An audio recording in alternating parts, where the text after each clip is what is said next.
everyone, welcome back to this channel. In this video, I'm going to show you how to add bunch glow effect on a VivaVideo apps. Now let's get started.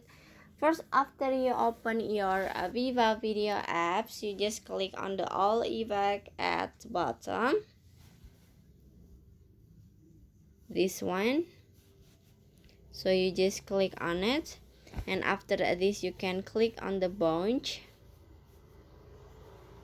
Click on it, and in here you can see a bunch 1 until 5. You can choose the bunch that you want. This is a bunch 1, this is a bunch 2, bunch 3, bunch 4, and this is the bunch 5.